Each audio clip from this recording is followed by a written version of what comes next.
Item ಯಾವುದೇ ಇರಲಿ try ಮಾಡಿ ಆಚಿ ಚಿಕನ್ ಮಸಾಲಾ. ಆಚಿ ಚಿಕನ್ ಮಸಾಲಾ.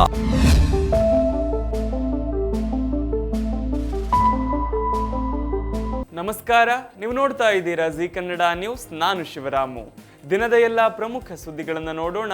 ವಿಶೇಷ ಸಮಾಚಾರದಲ್ಲಿ ಪ್ರಧಾನಿ ನರೇಂದ್ರ ಮೋದಿಯವರು ನಿನ್ನೆ ಬೆಂಗಳೂರಿಗೆ ಭೇಟಿ ನೀಡಿದ ಸಂದರ್ಭದಲ್ಲಿ ಭಾರೀ ಭದ್ರತಾ ಲೋಪದ ಶಂಕೆ ವ್ಯಕ್ತವಾಗಿತ್ತು. ಮೋದಿಯವರು ಸಂಚರಿಸುವ ಮಾರ್ಗದ ಪಕ್ಕದಲ್ಲೇ ಸ್ಫೋಟಕಗಳು ಪತ್ತೆಯಾಗಿದ್ದು ಇಡೀ ಪೊಲೀಸ್ ಇಲಾಖೆಯನ್ನ ಬೆಚ್ಚಿ ಬೀಳಿಸಿತ್ತು. ಪ್ರಧಾನಿ ಮೋದಿ ಬರುವ ಕೇವಲ 2 ಗಂಟೆಗಳ ಮೊದಲು ಅಂದರೆ ಬೆಳಗ್ಗೆ 9 ಗಂಟೆಗೆ ಬೆಂಗಳೂರು ದಕ್ಷಿಣ ತಾಲೂಕಿನ ವಡೇರಹಳ್ಳಿ ಗೇಟ್ ಸಮೀಪ ಅನುಮಾನಾಸ್ಪದ ಬಾಕ್ಸ್ ಒಂದು ಪತ್ತೆಯಾಗಿತ್ತು. ಭದ್ರತೆಗೆ ನಿಯೋಜನೆಗೊಂಡಿದ್ದ ಪೇದೆಯೊಬ್ಬರು ರಸ್ತೆ ಪಕ್ಕದಲ್ಲಿ ಬಿದ್ದಿದ್ದ ಈ ಬಾಕ್ಸ್ ಅನ್ನು ಗಮನಿಸಿದ್ರು. ಸುದ್ದಿ ತಿಳಿದ ಕೂಡಲೇ ಬಾಂಬ್ ನಿಷ್ಕ್ರಿಯ ದಳ ಸ್ಥಳಕ್ಕೆ ಧಾವಿಸಿತ್ತು.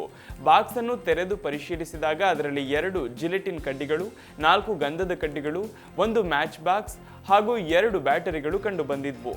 ಆರೋಪಿಯು ಸ್ಫೋಟಕಗಳನ್ನ ಬಾಕ್ಸ್ನಲ್ಲಿಟ್ಟು ಸುತ್ತಲೂ ಟೇಪ್ ಅಂಟಿಸಿದ್ದ. ತಕ್ಷಣವೇ ಸ್ಫೋಟಕಗಳನ್ನ ವಶಕ್ಕೆ ಪಡೆದ ಪೊಲೀಸರು ಇಡೀ ಮಾರ್ಗವನ್ನ ಮತ್ತೊಮ್ಮೆ ತೀವ್ರ ತಪಾಸಣೆಗೆ ಒಳಪಡಿಸಿದ್ರು. ಸಂಪೂರ್ಣ ಭದ್ರತೆ ಖಚಿತವಾದ ನಂತರವಷ್ಟೇ ಪ್ರಧಾನಿ ನರೇಂದ್ರ ಮೋದಿ ಅವರಿಗೆ ಸಂಚಾರಕ್ಕೆ ಅವಕಾಶ ನೀಡಲಾಯಿತು. ಈ ಗಂಭೀರ ಪ್ರಕರಣವನ್ನು ಭೇದಿಸಲು ಕಗ್ಗಲಿಪುರ ಠಾಣೆ ಪೊಲೀಸರು 6 ವಿಶೇಷ ತಂಡಗಳನ್ನು ರಚಿಸಿದ್ದು ಸಿಸಿಟಿವಿ ಕ್ಯಾಮೆರಾಗಳ ಪರಿಶೀಲನೆ ನಡೆಸೋದರ ಜೊತೆಗೆ ಬೆಂಗಳೂರು ದಕ್ಷಿಣ ಮತ್ತು ರಾಮನಗರ ಭಾಗದ ಕ್ವಾರಿಗಳಲ್ಲಿ ಬಳಕೆಯಾಗುವ ಜಿಲೆಟಿನ್ ಕಡ್ಡಿಗಳ ಬಗ್ಗೆಯೂ ಕೂಡ ಮಾಹಿತಿ ಸಂಗ್ರಹಿಸುತ್ತಿದ್ದಾರೆ. ಮೋದಿ ಸಂಚಾರಕ್ಕೂ ಹಿಂದಿನ ದಿನವೇ ಬಾಂಬ್ ಸ್ಕ್ವಾಡ್ ತಪಾಸಣೆ ನಡೆಸಿದ್ದಾದರೂ ಕೂಡ ಬೆಳಗಿನ ಜಾವ ಈ ಬಾಕ್ಸ್ ಅನ್ನು ಅಲ್ಲಿ ಇಟ್ಟಿರಬಹುದು ಎಂಬ ಶಂಕೆ ವ್ಯಕ್ತವಾಗಿದೆ. ಕೇಂದ್ರ ವಲಯದ ಡಿಐಜಿ ಗಿರೀಶ್ ಅವರು ಈ ಬಗ್ಗೆ ಮಾಹಿತಿ ನೀಡಿ ಘಟನೆಯನ್ನು ಅತ್ಯಂತ ಗಂಭೀರವಾಗಿ ಪರಿಗಣಿಸಿ ತನಿಖೆ ಮುಂದುವರಿಸಲಾಗಿದೆ ಅಂತ ತಿಳಿಸಿದ್ದಾರೆ. ನಿನ್ನೆ ಕಾನ್ಸ್ಟೇಬಲ್ ಸಮಯ ಪ್ರಜ್ಞೆಯಿಂದ ಅನಾಹುತವೊಂದು ತಪ್ಪಿದಂತಾಗಿದೆ. ಬೆಂಗಳೂರು ಸೇರಿದಂತೆ ರಾಜ್ಯದ ಹಲವೆಡೆ ಇಂದು ಹಾಗೂ ನಾಳೆ ಮಳೆಯಾಗುವ ಮುನ್ಸೂಚನೆ ಇದೆ ಎಂದು ಹವಾಮಾನ ಇಲಾಖೆ ತಿಳಿಸಿದೆ. ಕೊಡಗು, ಶಿವಮೊಗ್ಗ ಸೇರಿದ ಹಾಗೆ ದಕ್ಷಿಣ ಒಳನಾಡಿನ ಹಲವೆಡೆ ಇಂದು ಭಾರೀ ಮಳೆಯಾಗಲಿದೆ. ಇನ್ನು ಬೆಂಗಳೂರಿನಲ್ಲಿ ಮುಂದಿನ 2 ದಿನಗಳ ಕಾಲ ಗುಡುಗು ಸಹಿತ ಮಳೆಯಾಗುವ ಸಾಧ್ಯತೆ ಇದೆ ಎಂದು ಹವಾಮಾನ ಇಲಾಖೆ ಮುನ್ಸೂಚನೆ ನೀಡಿದೆ. ಕರಾವಳಿಯ ಉಡುಪಿ ಮತ್ತು ದಕ್ಷಿಣ ಕನ್ನಡ ಜಿಲ್ಲೆಗಳಲ್ಲಿ 30ರಿಂದ 40 ಕಿಲೋಮೀಟರ್ ವೇಗದ ಗಾಳಿಯೊಂದಿಗೆ ಗುಡುಗು ಸಹಿತ ಮಳೆಯಾಗಲಿದೆ. ಉತ್ತರ ಕನ್ನಡ ಜಿಲ್ಲೆಯಲ್ಲಿ ಶುಷ್ಕ ವಾತಾವರಣ ಇರಲಿದೆ. ಉತ್ತರ ಒಳನಾಡಿನ ಬೆಳಗಾವಿ, ಧಾರವಾಡ, ಗದಗ ಮತ್ತು ಹಾವೇರಿ ಜಿಲ್ಲೆಗಳಲ್ಲಿ ಗಂಟೆಗೆ 40ರಿಂದ 50 ಕಿಲೋಮೀಟರ್ ಬಿರುಗಾಳಿಯೊಂದಿಗೆ ಗುಡುಗು ಸಹಿತ ಮಳೆಯಾಗಲಿದೆ. ದಕ್ಷಿಣ ಒಳನಾಡಿನ ಶಿವಮೊಗ್ಗ, ಚಿಕ್ಕಮಗಳೂರು, ಕೊಡಗು, ಹಾಸನ, ಮೈಸೂರು ಮತ್ತು ಚಾಮರಾಜನಗರ ಜಿಲ್ಲೆಗಳಲ್ಲಿ ಗುಡುಗು ಸಹಿತ ಮಳೆಯಾಗಲಿದೆ. ಸಂತಾನಹರಣ ಶಸ್ತ್ರಚಿಕಿತ್ಸೆ ವೇಳೆ ವೈದ್ಯರು ಮಾಡಿದ ಎಡವಟ್ಟಿನಿಂದ ಬಾಣಂತಿಯೊಬ್ಬರು ಮೃತಪಟ್ಟಿರುವ ಘಟನೆ ಚಿಕ್ಕಬಳ್ಳಾಪುರದ ಚಿಂತಾಮಣಿ ತಾಲೂಕು ಸರ್ಕಾರಿ ಆಸ್ಪತ್ರೆಯಲ್ಲಿ ನಡೆದಿದೆ. ಘಟನೆಯಿಂದ ಆಕ್ರೋಶಗೊಂಡ ಸಂಬಂಧಿಕರು ಆಸ್ಪತ್ರೆಯ ಮುಂದೆ ಮೃತದೇಹವನ್ನಿಟ್ಟು ಧರಣಿ ನಡೆಸಿದ್ದಾರೆ. ಬಟ್ಲಹಳ್ಳಿ ಗ್ರಾಮದ ನಿವಾಸಿ 24 ವರ್ಷದ ನರ್ಮದಾ ಜಿಎನ್ ಮೃತಪಟ್ಟ ದುರ್ದೈವಿ. ಇವರಿಗೆ 2 ಗಂಡು ಮಕ್ಕಳಿದ್ದು ಕುಟುಂಬ ನಿಯಂತ್ರಣಕ್ಕಾಗಿ ಸಂತಾನಹರಣ ಶಸ್ತ್ರಚಿಕಿತ್ಸೆಗೆ ಒಳಗಾಗಿದ್ದರು. ಶಸ್ತ್ರಚಿಕಿತ್ಸೆಯ ಸಮಯದಲ್ಲಿ ಸ್ತ್ರೀರೋಗ ತಜ್ಞೆ ಡಾಕ್ಟರ್ ವಾಣಿ ರೆಡ್ಡಿ ಅವರು ಆಕಸ್ಮಿಕವಾಗಿ ಸಣ್ಣ ಕರುಳನ್ನ ಕತ್ತರಿಸಿದ್ದಾರೆ ಎಂಬ ಆರೋಪ ಕೇಳಿಬಂದಿದೆ. ಇದರಿಂದ ದೇಹದಲ್ಲಿ ಸೋಂಕು ಹರಡಿ ಚಿಕಿತ್ಸೆ ಫಲಿಸದೆ ನರ್ಮದಾ ಸಾವನ್ನಪ್ಪಿದ್ದಾರೆ ಎಂದು ಹೇಳಲಾಗಿದೆ. ವೈದ್ಯರ ನಿರ್ಲಕ್ಷ್ಯವೇ ಸಾವಿಗೆ ನೇರ ಕಾರಣ. ಶಸ್ತ್ರಚಿಕಿತ್ಸೆಯ ವೇಳೆ ಕರುಳು ಕತ್ತರಿಸಿರುವುದನ್ನು ಮರೆಮಾಚಲಾಗಿತ್ತು. ಈಗ ನರ್ಮದಾ ಸಾವಿಗೆ ಕಾರಣರಾದ ಡಾಕ್ಟರ್ ವಾಣಿ ರೆಡ್ಡಿ ಮತ್ತು ಡಾಕ್ಟರ್ ನಾರಾಯಣಸ್ವಾಮಿ ವಿರುದ್ಧ ಕ್ರಮ ಕೈಗೊಳ್ಳಬೇಕು ಅಂತ ಒತ್ತಾಯಿಸಿ ಲೋಕಾಯುಕ್ತ ಪೊಲೀಸರಿಗೆ ದೂರು ನೀಡಲಾಗಿದೆ. ಸದ್ಯ ಆಸ್ಪತ್ರೆ ಆವರಣದಲ್ಲಿ ಬಿಗುವಿನ ವಾತಾವರಣ ನಿರ್ಮಾಣವಾಗಿದ್ದು ಮೃತ ಕುಟುಂಬಕ್ಕೆ ನ್ಯಾಯ ಸಿಗಬೇಕು ಅನ್ನುವ ಆಗ್ರಹ ಕೇಳಿಬಂದಿದೆ. ವಿಜಯನಗರದ ಹೊಸಪೇಟೆಯಲ್ಲಿ ಫುಟ್ಪಾತ್ ಒತ್ತುವರಿ ಹಾಗೂ ಅಸ್ತವ್ಯಸ್ತ ವಾಹನ ಪಾರ್ಕಿಂಗ್ ಸಮಸ್ಯೆ ಸಾರ್ವಜನಿಕರ ಆಕ್ರೋಶಕ್ಕೆ ಕಾರಣವಾಗಿದೆ. ನಗರದ ಕಾಲೇಜು ರಸ್ತೆಯಲ್ಲಿ ವಾಣಿಜ್ಯ ಮಳಿಗೆಗಳ ಮುಂದೆ ಫುಟ್ಪಾತ್ಗಳಲ್ಲೇ ವಾಹನಗಳನ್ನು ನಿಲ್ಲಿಸಲಾಗುತ್ತಿದ್ದು ಸಾರ್ವಜನಿಕರ ಓಡಾಟಕ್ಕೂ ತೊಂದರೆಯಾಗಿದೆ. ಸಂಜೆ ವೇಳೆಗೆ ರಸ್ತೆಯುದ್ದಕ್ಕೂ ಎಲ್ಲೆಂದರಲ್ಲಿ ವಾಹನ ಪಾರ್ಕಿಂಗ್ ಮಾಡಲಾಗುತ್ತಿದ್ದು ವಾಹನ ಸವಾರರು ಹಾಗೂ ಪಾದಚಾರಿಗಳು ಪರದಾಡುವ ಪರಿಸ್ಥಿತಿ ನಿರ್ಮಾಣವಾಗಿದೆ. ಫುಟ್ಪಾತ್ಗಳನ್ನು ಬಿಡದೆ ಅತಿಕ್ರಮಣ ಮಾಡಲಾಗಿದೆ ಅಂತ ಸ್ಥಳೀಯರು ದೂರಿದ್ದಾರೆ. ರಸ್ತೆ ಒತ್ತುವರಿ ನಡೆದಿದ್ದರೂ ನಗರಸಭೆ ಅಧಿಕಾರಿಗಳು ಮೌನ ವಹಿಸಿದ್ದಾರೆ ಎಂಬ ಟೀಕೆ ವ್ಯಕ್ತವಾಗ್ತಿದೆ. ಕೂಡಲೇ ನಗರಸಭೆ ಹಾಗೂ ಪೊಲೀಸ್ ಇಲಾಖೆ ಕ್ರಮ ಕೈಗೊಳ್ಳಬೇಕು ಅಂತ ಜನ ಒತ್ತಾಯಿಸಿದ್ದಾರೆ. ಪಶ್ಚಿಮ ಏಷ್ಯಾದ ಯುದ್ಧದಿಂದ ಉಂಟಾದ ಜಾಗತಿಕ ತೈಲ ಸಂಕಷ್ಟದ ನಡುವೆ ಪೆಟ್ರೋಲ್ ಹಾಗೂ ಡೀಸೆಲ್ ದರ ಏರಿಕೆ ಭೀತಿ ಹೆಚ್ಚುತ್ತಿರುವ ಹಿನ್ನೆಲೆ ಪ್ರಧಾನಿ ನರೇಂದ್ರ ಮೋದಿ ದೇಶದ ಜನತೆಗೆ ಇಂಧನ ಉಳಿತಾಯದ ಕರೆ ನೀಡಿದ್ದಾರೆ. ವರ್ಕ್ ಫ್ರಮ್ ಹೋಮ್ ಪದ್ಧತಿಯನ್ನು ಮತ್ತೆ ಆರಂಭಿಸುವುದು, ಪೆಟ್ರೋಲ್ ಡೀಸೆಲ್ ಬಳಕೆಯನ್ನು ಕಡಿಮೆ ಮಾಡುವುದು ಹಾಗೂ 1 ವರ್ಷ ಮದುವೆಗಳಿಗೆ ಚಿನ್ನ ಖರೀದಿಸದಿರುವಂತೆ ಅವರು ಮನವಿ ಮಾಡಿದ್ದಾರೆ. ಹೈದರಾಬಾದ್ನ ಪರೇಡ್ ಮೈದಾನದಲ್ಲಿ ನಡೆದ ಸಾರ್ವಜನಿಕ ಸಭೆಯನ್ನುದ್ದೇಶಿಸಿ ಮಾತನಾಡಿದ ಪ್ರಧಾನಿ, ಪೆಟ್ರೋಲ್ ಮತ್ತು ಡೀಸೆಲ್ ಬಳಕೆಯನ್ನು ಕಡಿಮೆ ಮಾಡುವ ನಿಟ್ಟಿನಲ್ಲಿ ಸಾರ್ವಜನಿಕ ಸಾರಿಗೆ ವ್ಯವಸ್ಥೆಗಳಾದ ಮೆಟ್ರೋ ಮತ್ತು ಬಸ್ಗಳನ್ನು ಜನರು ಹೆಚ್ಚು ಬಳಸಬೇಕು. ಪರಿಸರ ಸ್ನೇಹಿ ಎಲೆಕ್ಟ್ರಿಕ್ ವಾಹನಗಳ ಬಳಕೆಗೆ ಒತ್ತು ನೀಡಬೇಕು. ವರ್ಕ್ ಫ್ರಮ್ ಹೋಮ್ನಂತಹ ಕ್ರಮಗಳಿಂದ ಇಂಧನ ಉಳಿತಾಯ ಸಾಧ್ಯ ಎಂದು ಅವರು ಅಭಿಪ್ರಾಯಪಟ್ಟಿದ್ದಾರೆ. ದೇಶದ ವಿದೇಶಿ ವಿನಿಮಯ ಸಂಗ್ರಹ ಉಳಿಸಲು ಜನರು 1 ವರ್ಷ ಚಿನ್ನ ಖರೀದಿ ತಪ್ಪಿಸುವಂತೆ ಸಲಹೆ ನೀಡಿದ ಅವರು, ದೇಶದಲ್ಲಿ ತಾಮ್ರದ ಕೊರತೆ ಕೂಡ ಹೆಚ್ಚಾಗಿರುವುದರಿಂದ ಸಂಪನ್ಮೂಲಗಳನ್ನು ಮಿತವಾಗಿ ಬಳಸಬೇಕು ಎಂದಿದ್ದಾರೆ. ಅಲ್ಲದೆ ಅತಿರೇಕದ ಖರ್ಚು ಮತ್ತು ವೈಭವ ಪ್ರದರ್ಶನದಿಂದ ದೂರವಿರಬೇಕು ಎಂದು ಮಧ್ಯಮ ವರ್ಗಕ್ಕೆ ಕಿವಿಮಾತು ಹೇಳಿದ ಪ್ರಧಾನಿ, ಸದ್ಯದ ಸಂಕಷ್ಟದ ಸಮಯದಲ್ಲಿ ವಿದೇಶ ಪ್ರವಾಸಗಳನ್ನು ಕಡಿಮೆ ಮಾಡಿದರೆ ದೇಶದ ಸಂಪತ್ತು ಹೊರಹೋಗುವುದನ್ನು ತಡೆಯಬಹುದು ಎಂದು ಹೇಳಿದ್ದಾರೆ. ಇದೇ ವೇಳೆ ಕಾಂಗ್ರೆಸ್ ಮತ್ತು ಟಿಎಂಸಿ ವಿರುದ್ಧ ತೀವ್ರ ವಾಗ್ದಾಳಿ ನಡೆಸಿದ ಮೋದಿ, ದೇಶದಲ್ಲಿ ಕಾಂಗ್ರೆಸ್ ಆಡಳಿತ ಇರುವ ಎಲ್ಲೆಡೆ ಭ್ರಷ್ಟಾಚಾರ ತಾಂಡವವಾಡುತ್ತಿದೆ. ದೇಶದಲ್ಲಿ ಕೇವಲ 3 ರಾಜ್ಯಗಳಲ್ಲಿ ಮಾತ್ರ ಕಾಂಗ್ರೆಸ್ ಅಧಿಕಾರದಲ್ಲಿದ್ದು ಸುಳ್ಳಿನ ರಾಜಕಾರಣ ನಡೆಸುತ್ತಿದೆ ಎಂದು ಟೀಕಿಸಿದ್ದಾರೆ. ಪಶ್ಚಿಮ ಬಂಗಾಳದ ಜನರು ಟಿಎಂಸಿ ಹಾಗೂ ಎಡಪಕ್ಷಗಳನ್ನು ತಿರಸ್ಕರಿಸಿ ಮಮತಾ ಬ್ಯಾನರ್ಜಿ ಅವರ ಸರ್ವಾಧಿಕಾರಕ್ಕೆ ತಿರುಗೇಟು ನೀಡಿದೆ. ದೇಶಾದ್ಯಂತ ಬಿಜೆಪಿ ವಿಸ್ತರಿಸುತ್ತಿದ್ದು ಕುಟುಂಬ ರಾಜಕಾರಣಕ್ಕಿಂತ ಜನರು ನಂಬಿಕೆಯ ರಾಜಕಾರಣಕ್ಕೆ ಬೆಂಬಲ ನೀಡುತ್ತಿದ್ದಾರೆ. ಒಮ್ಮೆ ಪಕ್ಷದ ಕಾರ್ಯಕರ್ತರೇ ಇಲ್ಲದಿದ್ದ ಪಶ್ಚಿಮ ಬಂಗಾಳದಲ್ಲಿಯೂ ಈಗ ಬಿಜೆಪಿ ಸರ್ಕಾರ ಬಂದಿದೆ ಎಂದು ಅವರು ಹೇಳಿದ್ದಾರೆ.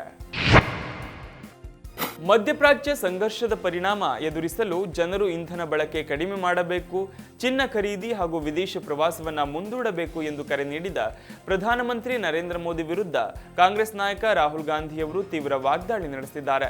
ಸಾಮಾಜಿಕ ಜಾಲತಾಣ ಎಕ್ಸ್ನಲ್ಲಿ ಪೋಸ್ಟ್ ಮಾಡಿರುವ ರಾಹುಲ್ ಗಾಂಧಿ, ಮೋದಿಜಿ ಜನರಿಗೆ ತ್ಯಾಗ ಮಾಡಲು ಕರೆ ನೀಡಿದ್ದಾರೆ. ಚಿನ್ನ ಖರೀದಿಸಬೇಡಿ, ವಿದೇಶಕ್ಕೆ ಹೋಗಬೇಡಿ, ಪೆಟ್ರೋಲ್ ಕಡಿಮೆ ಬಳಸಿ, ರಸಗೊಬ್ಬರ ಹಾಗೂ ಅಡುಗೆ ಎಣ್ಣೆ ಬಳಕೆಯನ್ನು ಇಳಿಸಿ, ಮೆಟ್ರೋ ಬಳಸಿರಿ, ವರ್ಕ್ ಫ್ರಮ್ ಹೋಮ್ ಮಾಡಿ ಎಂದಿದ್ದಾರೆ.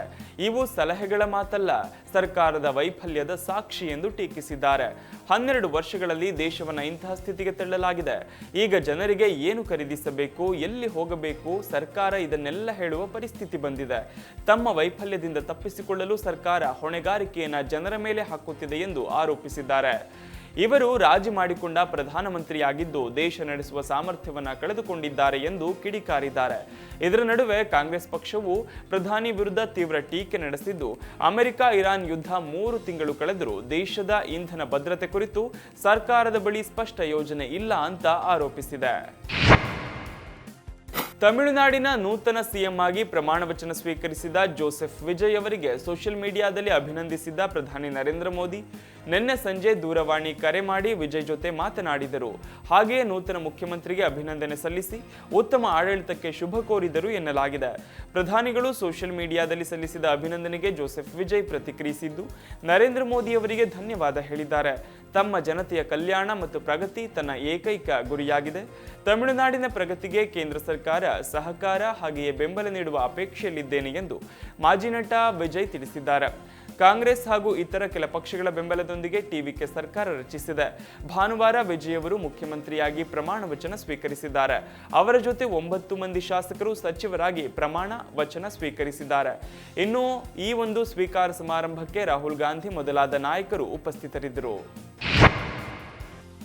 ತಮಿಳುನಾಡು ವಿಧಾನಸಭೆಯ ವಿಪಕ್ಷ ನಾಯಕನ ಆಯ್ಕೆ ನಡೆದಿದ್ದು, ಚುನಾವಣಾ ಫಲಿತಾಂಶದಲ್ಲಿ 2ನೇ ಅತಿದೊಡ್ಡ ಪಕ್ಷವಾಗಿರುವ ಡಿಎಂಕೆ ಈ ಬಗ್ಗೆ ಮಾಹಿತಿ ನೀಡಿದ್ದು, ಮಾಜಿ ಉಪಮುಖ್ಯಮಂತ್ರಿ ಉದಯನಿಧಿ ಸ್ಟಾಲಿನ್ ಪ್ರತಿಪಕ್ಷ ನಾಯಕರಾಗಿ ಕಾರ್ಯನಿರ್ವಹಿಸಲಿದ್ದಾರೆ ಎಂದು ಪ್ರಕಟಣೆ ಮೂಲಕ ತಿಳಿಸಿದೆ. ಡಿಎಂಕೆ ಅಧ್ಯಕ್ಷ ಎಂಕೆ ಸ್ಟಾಲಿನ್ ಅವರ ನೇತೃತ್ವದಲ್ಲಿ ಮೇ 7ರಂದು ಚೆನ್ನೈನಲ್ಲಿರುವ ಪಕ್ಷದ ಮುಖ್ಯ ಕಚೇರಿ ಅಣ್ಣಾ ಅರಿವಾಲಯಂನಲ್ಲಿ ನಡೆದ ಪಕ್ಷದ ಶಾಸಕರ ಸಭೆಯಲ್ಲಿ ಈ ಬಗ್ಗೆ ತೀರ್ಮಾನ ಕೈಗೊಳ್ಳಲಾಗಿದೆ. ಕೆಎನ್ ನೆಹರು ಅವರನ್ನ ಪ್ರತಿಪಕ್ಷ ಉಪನಾಯಕ ಮತ್ತು ಇವಿ ವೇಲು ಅವರನ್ನು ಪಕ್ಷದ ವಿಪ್ ಆಗಿ ಆಯ್ಕೆ ಮಾಡಲಾಗಿದೆ. ಇನ್ನು ಕೊಲತ್ತೂರು ಕ್ಷೇತ್ರದಲ್ಲಿ ಮಾಜಿ ಮುಖ್ಯಮಂತ್ರಿ ಎಂಕೆ ಸ್ಟಾಲಿನ್ ಸೋತಿರುವ ಹಿನ್ನೆಲೆ ತಂದೆಯ ಸ್ಥಾನವನ್ನು ಉದಯನಿಧಿ ತುಂಬಲಿದ್ದಾರೆ. ಡಿಎಂಕೆ ಯುವ ಘಟಕದ ನಾಯಕನಾಗಿ ನೇಮಕವಾದ ನಂತರ ಉದಯನಿಧಿ ಸ್ಟಾಲಿನ್ ಪಕ್ಷದಲ್ಲಿ ವೇಗವಾಗಿ ಪ್ರಭಾವ ಹೆಚ್ಚಿಸಿಕೊಂಡರು. 2021ರಲ್ಲಿ ಡಿಎಂಕೆ ಅಧಿಕಾರಕ್ಕೆ ಬಂದ ಬಳಿಕ ಮೊದಲು ಸಚಿವರಾಗಿ ನಂತರ ಉಪಮುಖ್ಯಮಂತ್ರಿಯಾಗಿ ಪದೋನ್ನತಿ ಪಡೆದಿದ್ದರು. ತಂದೆಯ ನಂತರ ಪಕ್ಷದ ಪ್ರಮುಖ ಶಕ್ತಿ ಕೇಂದ್ರವಾಗಿ ಹೊರಹೊಮ್ಮಿದ್ದ ಅವರಿಗೀಗ ಪ್ರತಿಪಕ್ಷ ನಾಯಕನ ಸ್ಥಾನವೂ ಕೂಡ ಸಿಕ್ಕಿದೆ. ಚಪಾಕ್ ತಿರುವಲ್ಲಿಕೇಣಿ ಕ್ಷೇತ್ರದಿಂದ 2ನೇ ಬಾರಿ ಗೆದ್ದಿರುವ ಉದಯನಿಧಿ ಈಗ ವಿಧಾನಸಭೆಯಲ್ಲಿ ಡಿಎಂಕೆಯ ಪರ ಹೋರಾಟವನ್ನ ಮುನ್ನಡೆಸಬೇಕಾಗಿದೆ. ವಿಶೇಷವಾಗಿ ಹೊಸ ಸರ್ಕಾರವು ಹಿಂದಿನ ಆಡಳಿತದ ವಿರುದ್ಧ ವಿವಿಧ ಆಡಳಿತಾತ್ಮಕ ವೈಫಲ್ಯಗಳ ಹೊಣೆಗಾರಿಕೆಯನ್ನ ಬೊಟ್ಟು ಮಾಡಲು ಯತ್ನಿಸುವ ಸಂದರ್ಭದಲ್ಲೂ ಪಕ್ಷವನ್ನ ಸಮರ್ಥವಾಗಿ ಮುನ್ನಡೆಸುವ ಸವಾಲು ಎದುರಾಗಿದೆ.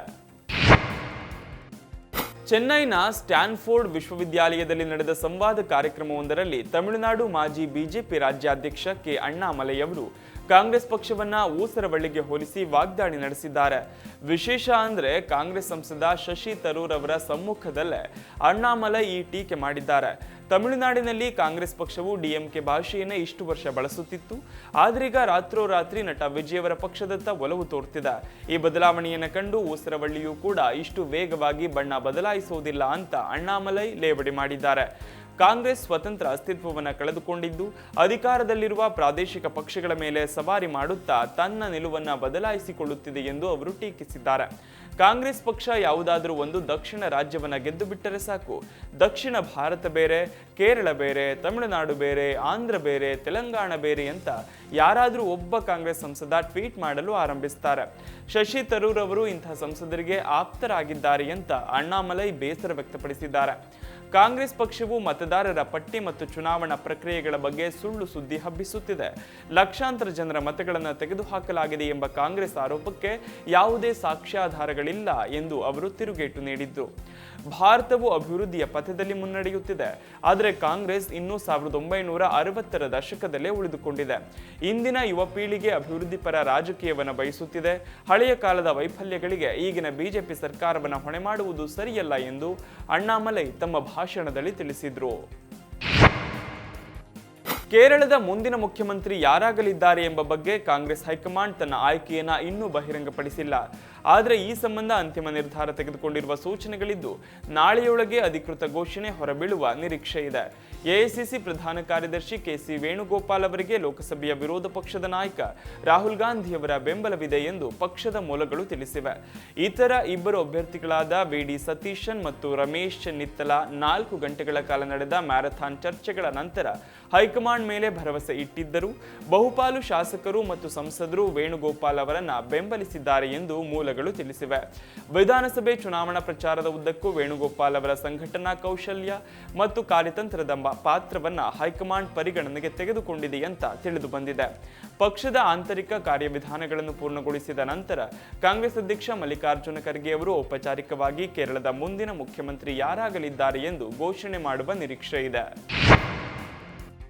ಹಿಮಂತ ಬಿಸ್ವಾ ಶರ್ಮಾ ಅವರು 2ನೇ ಬಾರಿಗೆ ಅಸ್ಸಾಂನ ಮುಖ್ಯಮಂತ್ರಿಯಾಗಿ ಅಧಿಕಾರ ವಹಿಸಿಕೊಳ್ಳಲು ಸಜ್ಜಾಗಿದ್ದಾರೆ. ಎನ್ಡಿಎ ಶಾಸಕಾಂಗ ಪಕ್ಷದ ಸಭೆಯಲ್ಲಿ ಅವರನ್ನ ಸರ್ವಾನುಮತದಿಂದ ಶಾಸಕಾಂಗ ಪಕ್ಷದ ನಾಯಕನನ್ನಾಗಿ ಆಯ್ಕೆ ಮಾಡಲಾಗಿದೆ.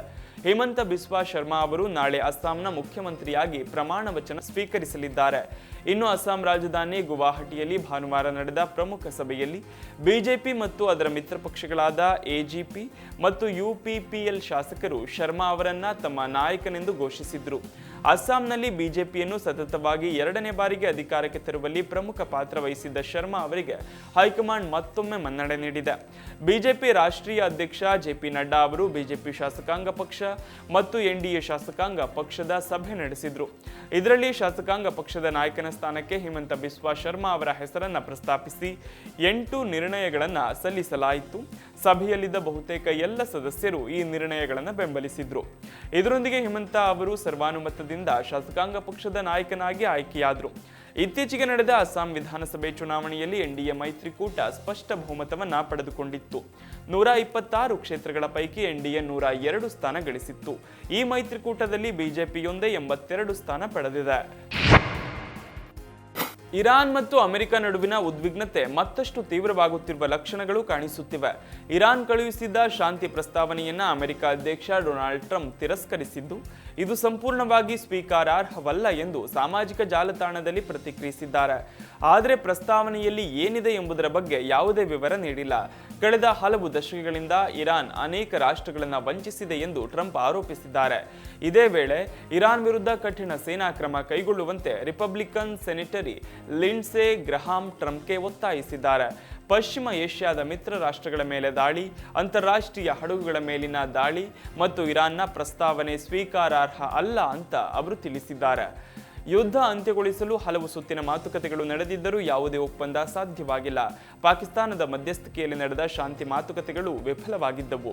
ಇರಾನ್ ತನ್ನ ಪರಮಾಣು ಕಾರ್ಯಕ್ರಮ ಕೈಬಿಡುವವರೆಗೆ ಸೇನಾ ಕಾರ್ಯಾಚರಣೆ ಮುಂದುವರಿಯಲಿದೆ ಎಂದು ಅಮೆರಿಕ ಹೇಳಿದ್ರೆ, ಬಂದರುಗಳ ಮೇಲಿನ ನಿರ್ಬಂಧ ತೆರವಾಗುವವರೆಗೆ ಹೊರ್ಮುಜ್ ಜಲಸಂಧಿ ನಿರ್ಬಂಧ ಮುಂದುವರಿಸುವುದಾಗಿ ಇರಾನ್ ಸ್ಪಷ್ಟಪಡಿಸಿದೆ.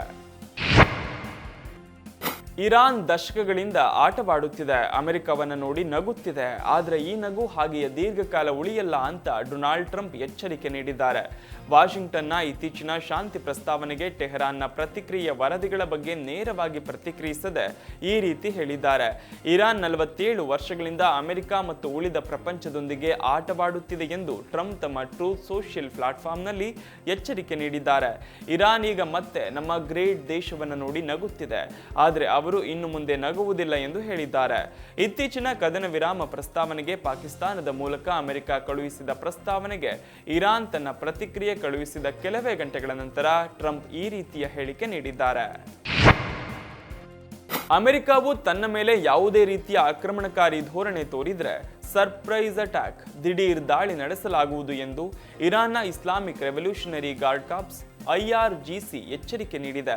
ಹಾರ್ಮುಜ್ ಜಲಸಂಧಿಯ ನಿಯಂತ್ರಣದ ವಿಚಾರವಾಗಿ ಉಭಯ ದೇಶಗಳ ನಡುವೆ ಸಂಘರ್ಷ ತೀವ್ರಗೊಂಡಿರುವ ಬೆನ್ನಲ್ಲೇ ಈ ಬೆಳವಣಿಗೆ ನಡೆದಿದೆ. ಅಮೆರಿಕದ ಪಡೆಗಳು ಹಾರ್ಮುಜ್ ಜಲಸಂಧಿಯನ್ನು ಪ್ರವೇಶಿಸಲು ಅಥವಾ ಇರಾನ್ನ ಹಿತಾಸಕ್ತಿಗಳಿಗೆ ಧಕ್ಕೆ ತರಲು ಪ್ರಯತ್ನಿಸಿದರೆ ಇರಾನ್ ತನ್ನಲ್ಲಿರುವ ಹೊಸ ತಂತ್ರಜ್ಞಾನದ ಶಸ್ತ್ರಾಸ್ತ್ರಗಳನ್ನು ಬಳಸಿ ಅನಿರೀಕ್ಷಿತ ದಾಳಿ ನಡೆಸಲಿದೆ ಎಂದು ಇರಾನ್ ಸೇನೆ ಹೇಳಿದೆ. ಹೊಸ ಶಸ್ತ್ರಾಸ್ತ್ರಗಳ ಬಳಕೆ ಮಾತ್ರವಲ್ಲ, ಹೊಸ ತಂತ್ರಗಾರಿಕೆಯನ್ನು ಈ ಪ್ರತಿದಾಳಿಯಲ್ಲಿ ಅಳವಡಿಸಲಾಗುವುದು ಎಂದು ಹೇಳಿದೆ. ಇರಾನ್ನ ತೈಲ ಹಡಗುಗಳು ಮತ್ತು ಕಮರ್ಷಿಯಲ್ ಹಡಗುಗಳ ಮೇಲೆ ಯಾವುದೇ ಆಕ್ರಮಣವಾದಲ್ಲಿ ಗಲ್ಫ್ ಪ್ರದೇಶದಲ್ಲಿರುವ ಅಮೆರಿಕನ್ ಕೇಂದ್ರಗಳು ಹಾಗೂ ಶತ್ರು ಹಡಗುಗಳ ಮೇಲೆ ಭಾರೀ ಪ್ರಹಾರ ಮಾಡುತ್ತೇವೆ ಎಂದು IRGCಯ ನೇವಿ ಕಮಾಂಡ್ ಎಚ್ಚರಿಕೆ ಕೊಟ್ಟಿದೆ.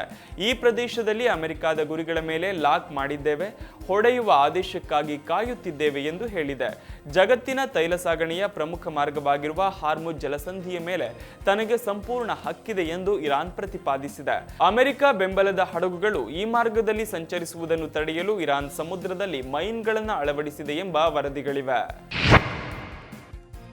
ಅಮೆರಿಕ ಮತ್ತು ಪಾಕಿಸ್ತಾನದ ನಡುವಿನ ಬಾಂಧವ್ಯಕ್ಕೆ ಈಗ ಅಮೆರಿಕದ ನೆಲದಲ್ಲೇ ಅಸಮಾಧಾನ ಪ್ರಾರಂಭವಾಗಿದೆ. ಈ ಕುರಿತು US ಸೇನೆಯ ಮಾಜಿ ಅಧಿಕಾರಿ ಮೈಕೆಲ್ ರುಬಿನ್ ಪ್ರತಿಕ್ರಿಯಿಸಿದ್ದು, ಪಾಕಿಸ್ತಾನ ಮದುವೆಗೆ ಯೋಗ್ಯ ಹೆಣ್ಣಲ್ಲ, ಬಳಸಿ ಬಿಸಾಡಬಹುದಾದ ಮಾಲು ಎಂದು ತೀಕ್ಷ್ಣವಾಗಿ ಪ್ರತಿಕ್ರಿಯಿಸಿದ್ದಾರೆ. ಅಷ್ಟೇ ಅಲ್ಲದೆ ಪಾಕ್ ಆರ್ಮಿ ಮುಖ್ಯಸ್ಥ ಆಸಿಮ್ ಮುನೀರ್ ಒಬ್ಬ ತಲೆ ಹಿಡುಕ ಎಂದು ಕಿಡಿಕಾರಿದ್ದಾರೆ. ಪಾಕಿಸ್ತಾನವು ಯಾವತ್ತಿಗೂ ನಂಬಲು ಅರ್ಹವಾದ ದೇಶವಲ್ಲ ಎಂದು ಒತ್ತಿ ಹೇಳಿರುವ ಅವರು, ಪಾಕಿಸ್ತಾನ ಇಂದಿಗೂ ಉಗ್ರರ ನೆಲೆಬೀಡಾಗಿದೆ, ಉಗ್ರರನ್ನು ಸೃಷ್ಟಿಸಿ ಜಗತ್ತಿಗೆ ಆತಂಕಕ್ಕೆ ಕಾರಣವಾಗಿದೆ ಎಂದು ಹೇಳಿದ್ದಾರೆ. ಇದಿಷ್ಟು ಈ ದಿನದ ಪ್ರಮುಖ ಸುದ್ದಿ. ನೋಡ್ತಾ ಇರಿ ಜಿ ಕನ್ನಡ ನ್ಯೂಸ್, ಸತ್ಯವೇ ಸುದ್ದಿಯ ಜೀವಾಳ.